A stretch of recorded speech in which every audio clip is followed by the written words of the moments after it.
ராஜாதி ராஜ ராஜ மார்த்தாண்ட ராஜ கம்பீர ராஜ ராஜ பராக்கிரம ராஜ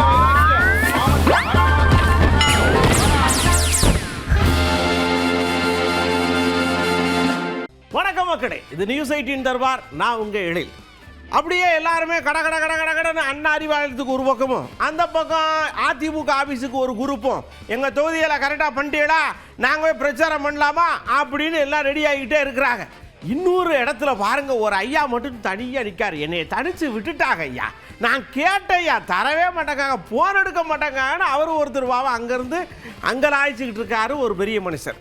இப்படி அரசியல் களத்தில் இருக்கக்கூடிய அத்தனை விஷயங்களையும் அலசி பிறக்கி கழுவி உங்கள்கிட்ட கொடுக்குறோம். பாருங்க, என்ஜாய் பண்ணுங்க, மறக்காம போய் ஓட்டு போடுங்க. இப்ப நிகழ்ச்சிக்குள்ள போவோம். சம சீனுமா. சரி, இப்ப நம்ம நேரம் சம சீனுமாக்குள்ள போறோம். அதாவதுங்க 100% வாக்குப்பதிவு வேணும், ஓட்டு போட்டுருங்க அப்படிங்கிறத வலியுறுத்தி எல்லாருமே களத்தில் இருக்கிறாங்க. விழிப்புணர்வு பிரச்சாரத்தில் கல்லூரி மாணவ மாணவிகள்ல இருந்து பொதுமக்கள்ல இருந்து கலெக்டர் பொங்க வச்சு கும்மி அடிச்செல்லாம் விழிப்புணர்வு ஏற்படுத்திருக்காருன்னா பார்த்துக்கிட்டுங்களா.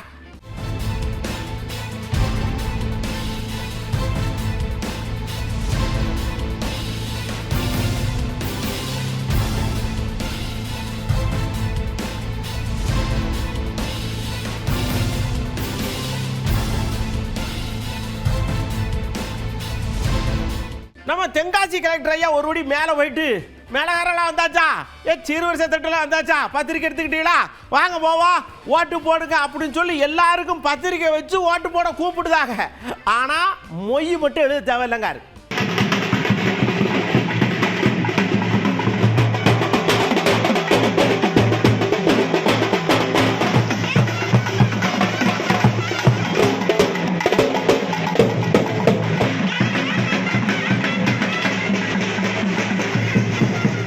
ராலி போனவங்களை பார்த்து சந்தோஷப்படுறதா, அந்த பக்கம் நமக்கு இப்படி பண்ணி விட்டாங்களே நினைச்சு வருத்தப்படுறதா அப்படின்னு இந்த ராமநாதபுரத்தில் இருக்கக்கூடிய அதிமுக காரர்களா ஒன்று கூடி டீயை குடிச்சுக்கிட்டே, அது எப்படி கொடுக்கலாம், நமக்கு தானே இருக்கணும், எடுத்து போஸ்ட் அடிச்சு ஓட்டு சொல்லி ஓட்டி விட்டாங்களே.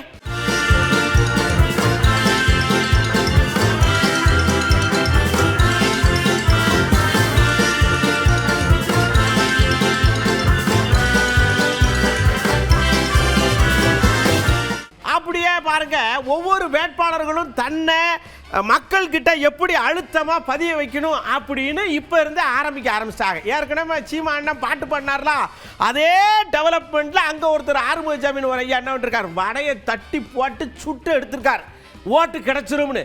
அவரு கேஸ்ல ஓட்டாரா விறகுல ஓட்டாரான்னு மட்டும் கேட்கப்படாது.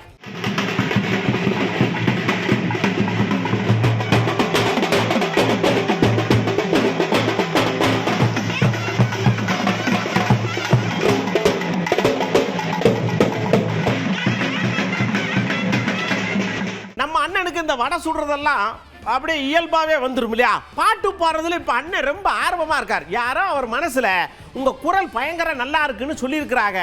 அதை அப்படியே மெயின்டைன் பண்ணி இப்ப போற இடமெல்லாம் எசப்பாட்டு பாடியே சீமா அண்ணன் வாக்கு கேட்காரு. இந்த பாட்டையும் கேளுங்க. கேடுகட்ட பணநாயகம் கேடி பண்ணி சிரிக்கிறம்மா, பொறுப்பது பாவம்தானே சகிப்பது சாவம்தானே, நல்ல ஆட்சி மலர்வதற்கு என்ன வழி கூறம்மா, விவசாயி சின்னத்துல ஓட்டையும் போடம்மா, போடுகிற ஓட்டையெல்லாம் திருடனுக்கே தொடர்ந்து ஓட்டா நாட்டு நிலைமை என்ன ஆகும், நீ எங்கொண்டு எண்ணி பாரு. அறிவார்ந்த பெற்றோர்கள், என் அன்பு தம்பிதங்கைகள், உங்களுடைய மதிப்புமிக்க வாக்கை எளிய பிள்ளைகள் எங்களுக்கு தந்து வரலாற்றில் ஒரு பெரிய மாற்றத்தை உண்டு செய்யுங்கள். திமுக வெல்வது அதிமுக வெல்வது என்பது வழக்கமான ஒரு செய்தி, ஒரு நிகழ்வு. உங்கள் பிள்ளைகள் இந்த தேர்தலில் வெல்வது வரலாற்றில் மாபெரும் புரட்சி. இங்க பாருங்க, நாங்க யாரையும் நம்பி இல்லைங்க, ஆனா கொஞ்ச நேரம் நம்பி இருந்தோம். ஆனா எங்களை ஏமாத்திட்டாங்க. இப்போ 70 இடங்களை நாங்கள் தேர்வு பண்ணி வச்சிருக்கிறோம். அதில் தனிச்சு போட்டியிட போகிறோம். வேட்புமனுவெல்லாம் வாங்கியாச்சு. கிட்டத்தட்ட எங்களுடைய வெற்றியும் உறுதியாச்சு. கிருஷ்ணசாமி ஐயா தான் இப்படி கான்ஃபிடென்ட்டாக அடிக்கார். நாம் தனித்து போட்டியிடுவதற்கும் நம்மை ஆயத்தப்படுத்திக் கொள்ள வேண்டும். தேர்தல் களத்தில் நாங்கள் நின்று எங்களுடைய வலுவை காண்பிப்போம்.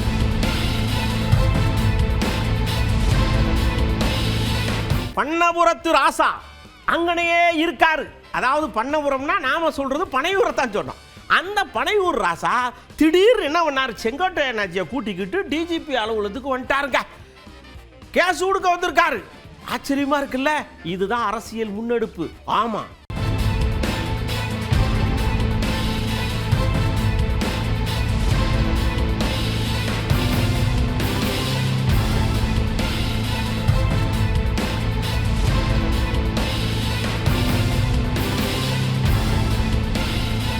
பொன்ராசையா மேல வழக்கு கொடுத்துருக்குது. இந்த வழக்கு எப்படி இருக்கணும் அப்படின்னு தமக்குன்னு தமிழிசை அக்கா சொல்றாங்கல்ல, ஒரு தலைவரே இறங்கி வந்து மனு கொடுக்காரு, இப்போ புகார் கொடுக்காருனா அந்த இதை நீங்க சீரியஸா அணுகணும் தம்பி அப்படின்னு அக்கா விஜய்க்கு சப்போர்ட் பண்றாங்க. அப்துல் கலாம் எப்படிப்பட்ட மாமனிதர், அதுக்கு முதல்ல அட்வைசர்னு சொல்றதே தப்பு. வாய்க்கு வந்தபடி பேசலாம் அப்படின்லாம் இவங்கெல்லாம் இன்னும் உலகத்தில் உள்ள பெரிய அறிவாளிகள்ன்ற நினைப்பு. அல்ல, இவங்க 2 பேருக்கும் எனது கடுமையான கண்டனத்தை தமிழக பெண்கள் சார்பில் தெரிவித்துக் கொள்கிறேன். அதுவும் எஸ்வி சேகர் புதர்ல உள்ள பொண்ணுக்கு பாதுகாப்பு கொடுக்க முடியுமா அப்படின்லாம் பேசுனது யாராலையும் ஒத்துக்கொள்ள முடியாது. இன்னொன்று, ஒரு கட்சி தலைவரே வந்து கம்ப்ளைண்ட் கொடுக்குற அளவுக்கு ஒருவர் பேசிக்கொண்டு இருக்கிறார் என்றால் அதுவும் தப்பு. மிக மிக கடுமையாக இவங்களெல்லாம் கண்டனத்திற்குரியவர்கள் என்று நான் தெரிவித்துக் கொள்கிறேன். ரஞ்சனா நாச்சியார் இவங்களை பற்றி உங்களுக்கு கண்டிப்பாக தெரியும். தாவேகாவில் முக்கிய பொறுப்பில் இருந்தவங்க. அங்கே இருக்க அலிசாட்டியம் தாங்க மாட்டாம இங்கே வந்து இருக்காங்க. இப்போ அவங்க கேட்காங்க, இதுக்கு முன்னாடி எல்லாம் ஒன்றுமே நடக்கலையா, என்னமோ இப்போ அவர் ஒருத்தர் தான் சொன்ன மாதிரி வேமா மனுவை தூக்கிட்டு வாரியா, சரி உங்கள் மேலே மனு கொடுக்கணுமே, அதுக்கு என்ன பதில் சொல்ல போறீன்னு கேட்காங்க. இந்த கலாச்சாரம் கொண்டு வந்ததே விஜய் அவர்கள் தான். ஸோ வந்து விஜய் அவர்கள் வந்து டிஜிபி ஆஃபீஸில் நேற்று வந்து கம்ப்ளைண்ட் கொண்டு வந்திருக்காரு. விமனுக்கு எதிராக ஒன்றுனா நம்ம அண்ணன் வந்துருவாரு, அவர் பிரச்சனைக்கு வரமாட்டாரு, ஜனநாயகன் பிரச்சனைக்கு வரமாட்டாரு, சொந்த பிரச்சனைக்கு வரமாட்டாரு, என்னதான் கரூர் பிரச்சனைக்கு வரமாட்டாரு, எந்த பிரச்சனைக்கு வரமாட்டார், ஆனால் தான் கட்சியில் உள்ள பெண்களுக்கு ஒன்றுனா வந்துருவாருன்ற ஒரு போலி அரசியல் நாடகம் ஆடுறதுக்கு மட்டும்தான் நேற்று அவர் கம்ப்ளைண்ட் கொடுத்து வந்திருக்காரு. கடந்த மகளிர் தினத்தன்னைக்கு வந்து ஒரு அவரோட ஸ்பீச்சில் வந்து அவர் பெண்களை எந்த அளவுக்கு மதிக்கிறாரு அப்படின்றது தெரிய வந்தது. ஸோ அதையெல்லாம் வந்து நான் அந்த கட்சியில் அவர் பேசினதை எதிர்த்து பெண்களுக்கான மரியாதை இல்லைன்றதை சொல்லி வெளியே வந்தது பெண்களின் ஓட்டை பாதிக்கும், ஒரு பெரிய தாக்கம் ஏற்படுது. பெண்களிடையே வந்து நிறைய ஒரு அதிருப்தியை நிறைய பேர் தெரிவிச்சாங்க. ஸோ இதன் காரணமாக பெண்கள் ஓட்டை பாதிக்குமோ அப்படின்னு பயந்து நேற்று நேராக வளைகாப்பம் முடிச்சுட்டு நேராக டிஜிபி ஆஃபீஸில் வந்து கம்ப்ளைண்ட் கொடுக்க வந்திருக்காங்க.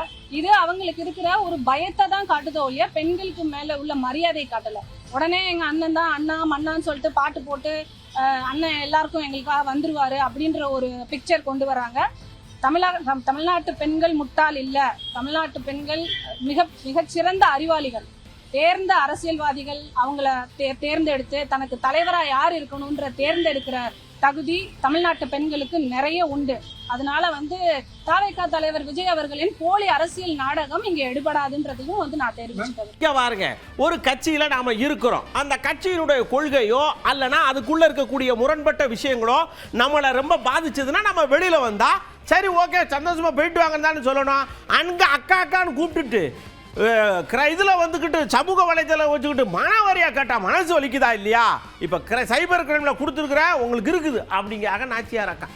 தாவேக்காலேருந்து வெளியே வர்ற பெண்கள் அப்படின்னு சொன்னாலே அபியூஸ் பண்ணணுன்றது ஒரு கலாச்சாரமாக வச்சு ஒவ்வொரு பெண்களாக இதுக்கு முன்னாடி கட்சியை விட்டு வெளியே வந்த பெண்கள் ஆகட்டும், இல்லை இந்த கட்சிக்கு ஆப்போசிட்டாக ஏதாவது கருத்து சொல்கிற பெண்கள் ஆகட்டும், எல்லாரையுமே வேற வேற விதமாக ஆபாசமாகவும் அவங்க மேலே வேற ஒரு அக்யூசேஷன்ஸு, கேரக்டர் அசாசினேஷன்ஸ் இந்த மாதிரி எல்லாம் பண்ணி அவங்கள முடக்கணும். எல்லா இதுலேயுமே உன்னோட பொலிட்டிக்கல் கேரியர் க்ளோஸ், உன்னோட பர்சனல் விஷயங்கள் எல்லாமே க்ளோஸ், இனிமேல் எல்லாத்தையுமே டிக் பண்ணி எடுக்க போகிறோம். இந்த சிபிஐ என்கொயரி பண்ணுற மாதிரியும் என்னமோ நாங்கள்லாம் அரசியலுக்கு வர்றோமா, இல்லை நாங்கள்லாம் தப்பு தண்டா பண்ணி வந்தோமா. கடந்த 1 வருடத்துக்கு மேலே நம்ம தாவேக்கால இருக்கோம். அன்னைக்கெல்லாம் உங்களுக்கு என் மேலே எந்த அக்யூசேஷன்ஸும் இல்லை, அன்னைக்கு அக்காவாக தெரியும். கட்சியை விட்டு வெளியே வரும்போது உங்களுக்கு இத்தனை விதமான அக்யூசேஷன்ஸ் கொடுக்கணுன்ற அளவுக்கு வரீங்கன்னு சொன்னால் இதெல்லாம் கண்டிக்க வேண்டிய கடமையும் பொறுப்பும் தாவேகா தலைவர் விஜய் அவர்களுக்கு உண்டு. தார்மீக பொறுப்பு அவர் ஏற்கணும். இந்த அக்கௌண்டபிலிட்டி அவர் எடுத்துக்கலனா அந்த லீடர்ஷிப் குவாலிட்டியே, அந்த லீடர்ஷிப்ன்ற பேருக்கே வந்து ஒரு பெரிய क्वेश्चन மார்க்.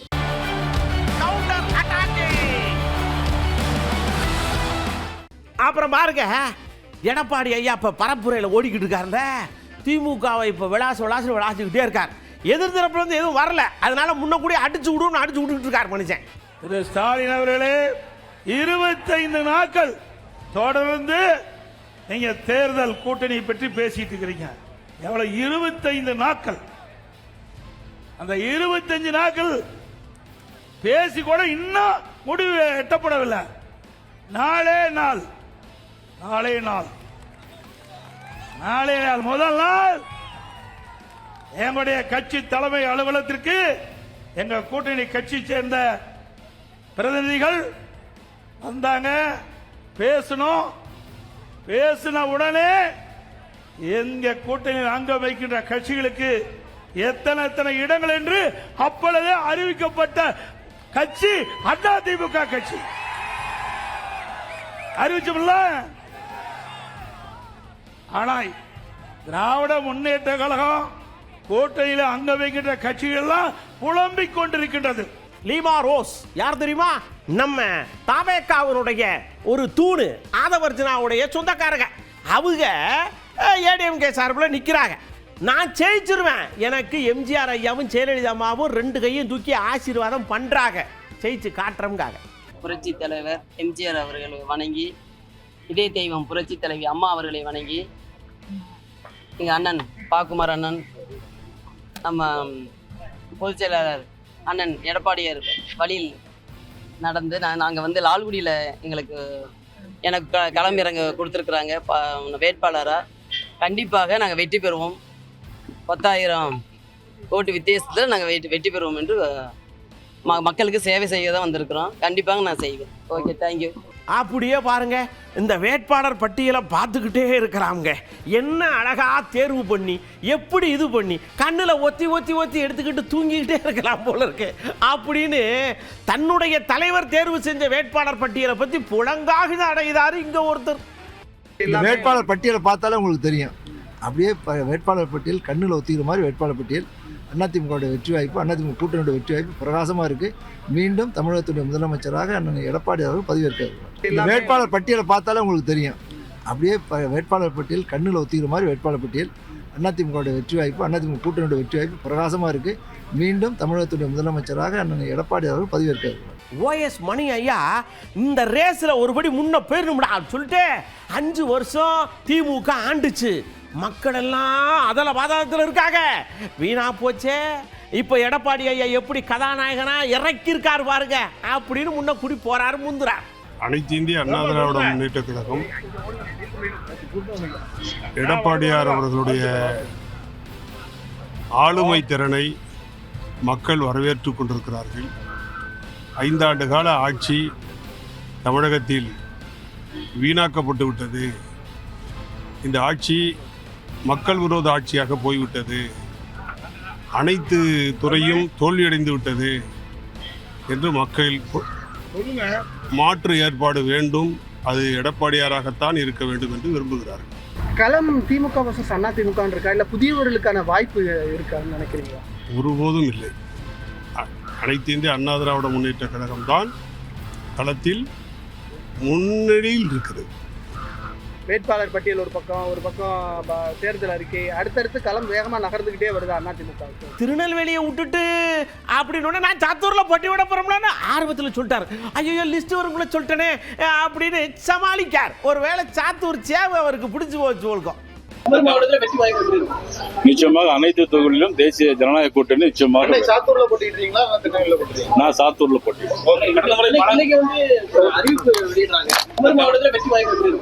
நிச்சயமாக அனைத்து தொகுதிகளிலும் தேசிய ஜனநாயக கூட்டணி நிச்சயமாக. சாத்தூர்ல போட்டிட்டீங்களா? நான் சாத்தூர்ல போட்டி. தம்பிகளா, நாம என்னதான் ஒரு இடத்துல நின்று மக்களுடைய அபிமான அன்பை வாங்கினாலும் அடுத்த ஏரியாவில் இருக்க மக்களுக்காக நம்மளுடைய சேவைகளை செய்யணுமா இல்லையா? அவங்களும் நம்மளை எதிர்பார்ப்பாங்க இல்லையா? நீங்க வாட்டது கண்டதை எழுதி போட்டு என்னைய போட்டு சேர்த்து வெளியில விட்டுறாதீங்க. தலைமை என்ன சொல்லுதோ அதை நான் செய்யறேன் அப்படின்னு வானதியக்கா பொத்தாம் பொதுவா பேசிட்டு போறாங்க. முதல்ல வடக்கு தொகுதிக்கு போறதா இன்னும் முடிவே ஆகல. வடக்கு தொகுதியில நான் தான் வேட்பாளர், இந்த கட்சி அறிவிக்கல. அப்புறம் நீங்களே கற்பனை பண்ணிட்டு எல்லாம் கேட்டு இருந்தீங்கன்னா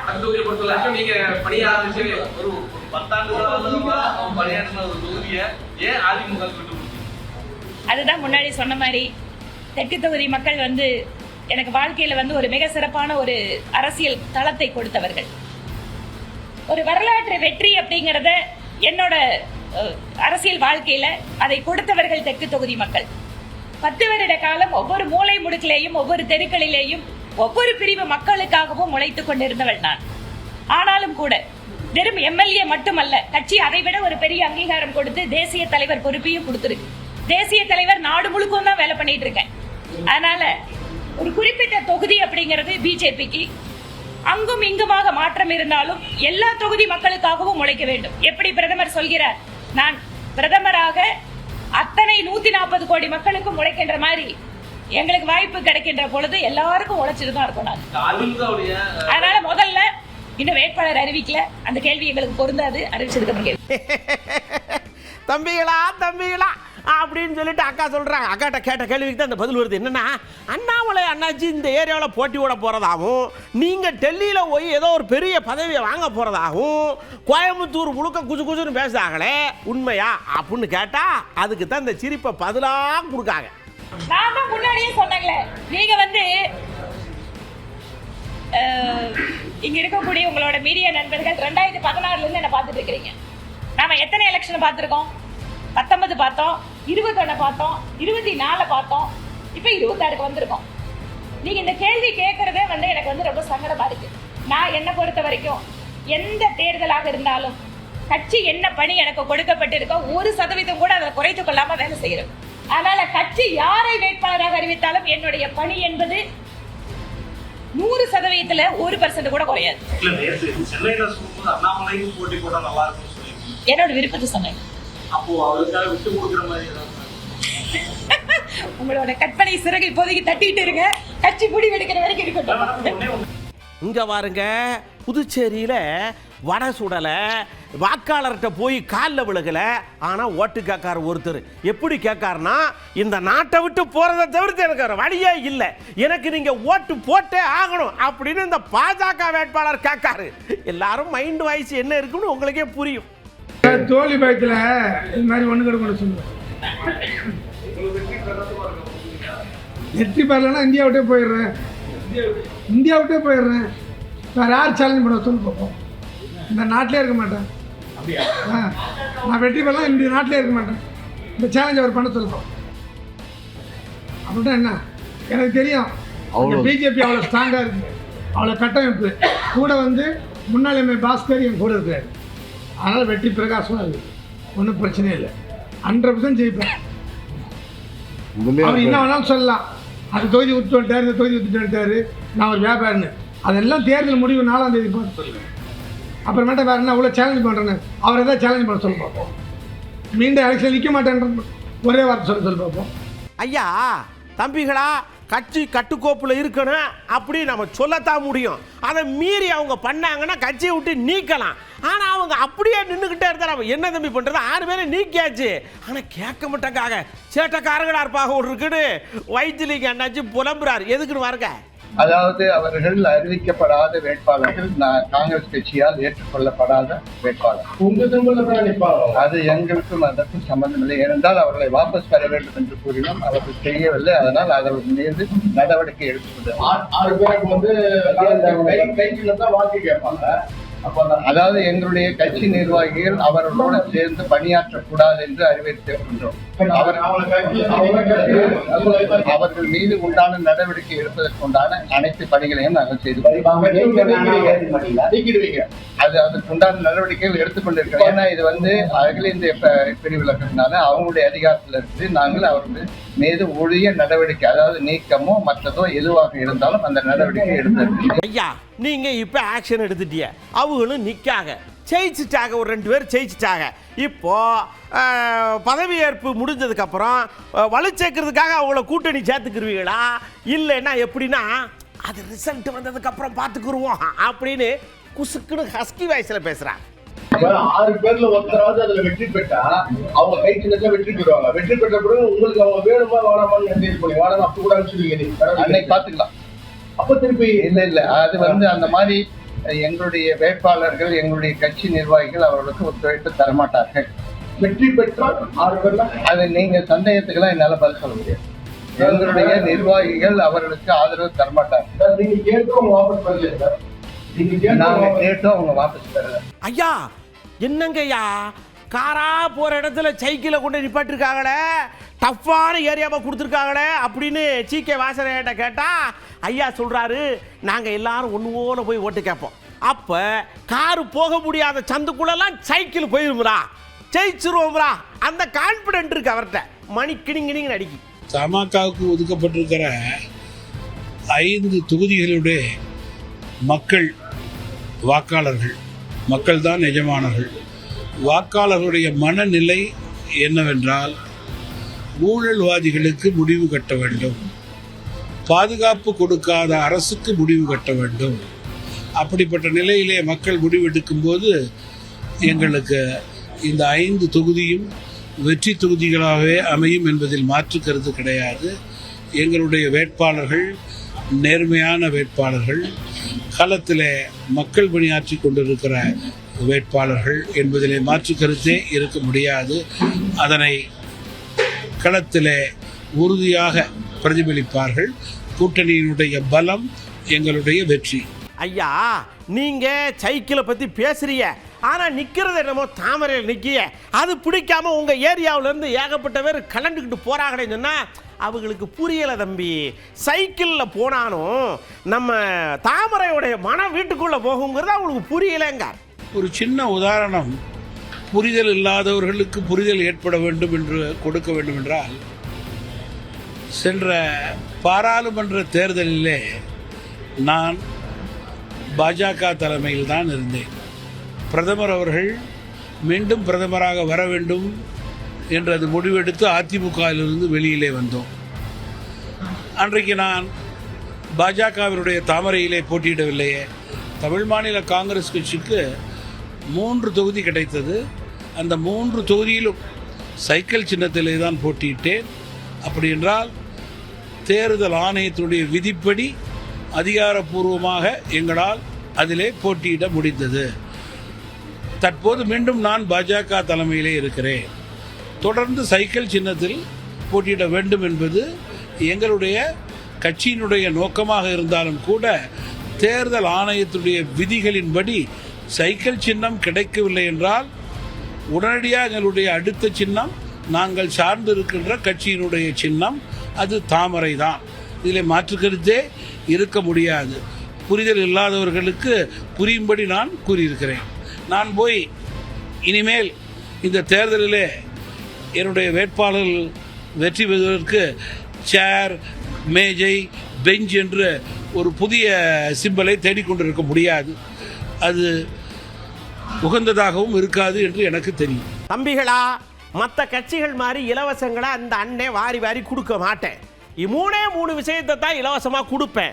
1 கல்வி, இன்னொன்று மருத்துவம், இன்னொன்று குடி தண்ணி. இந்த 3 உங்களுக்கு பிரி.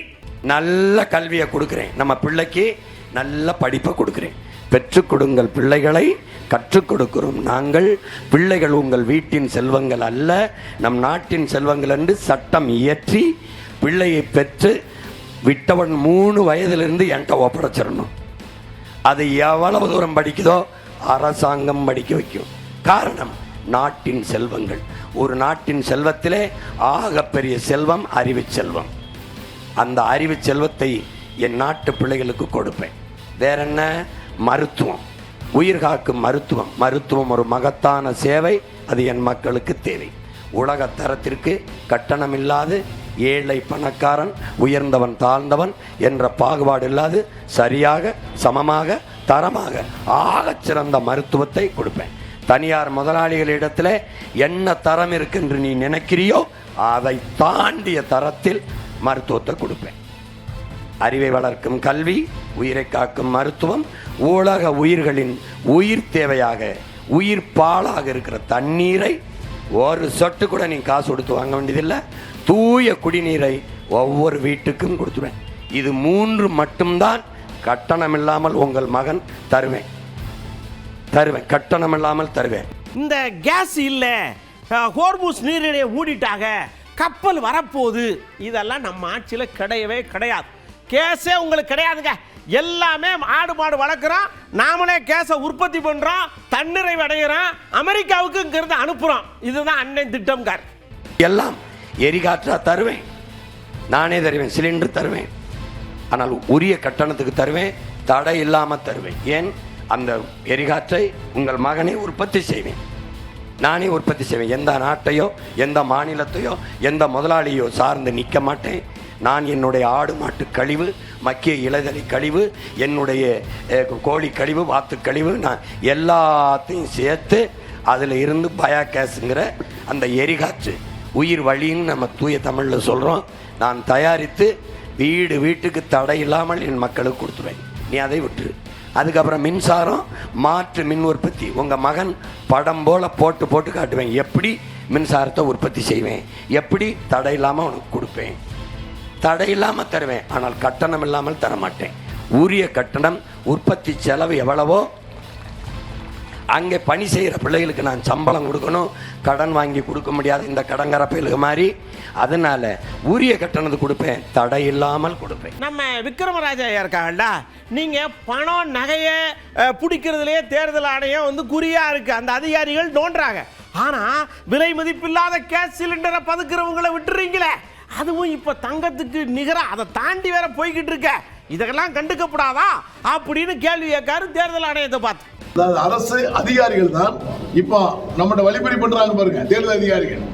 இது போன்ற அதிகாரிகள் கள்ளச்சந்தையில் விற்பவர்கள் யாரும் நமக்கு தெரியும், குடோன் எங்க இருக்குன்னு தெரியும், எல்லாம் கையில் இருக்கு. அரசு அதிகாரிகள் அழைச்சா விற்பனை செய்ய முடியல, ஆனா அதை செய்ய மாட்டாங்க. அதுல உள்நோக்கம் வேற இருந்தாலும் இருக்கலாம். அவங்க பாதிப்பு என்பது வியாபாரிகள் பையில் இருக்க பணத்தை எப்படியே அடிச்சு பிடிக்கணும் ஒரே நோக்கத்தால் செயல்படுறாங்களே தவிர, அரசு துறை அதிகாரிகள் கங்கணம் கட்டி செய்தால் எந்த சிலிண்டரும் கையில சேர்ந்து விற்பதை உடனடியாக தடுத்து நிற்பதில் சக்தி மட்டும் இருக்கு.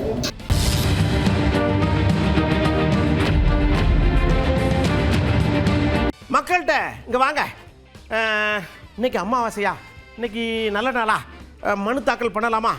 ஐயா இன்னும் 12 அடிக்க ஒரு நிமிஷம் இருக்கு, வெயிட் பண்ணுங்க. இப்படியெல்லாம் நல்ல நேரம் பார்த்து மனு தாக்கல் பண்ணுறாங்க. மக்கள் மனசில் என்ன இருக்கு, மக்களுடைய நேரம் நல்லா இருந்தால் தானே ஓட்டு போட்டு ஜெயிக்க முடியுங்கிறத மறந்துடாங்களே.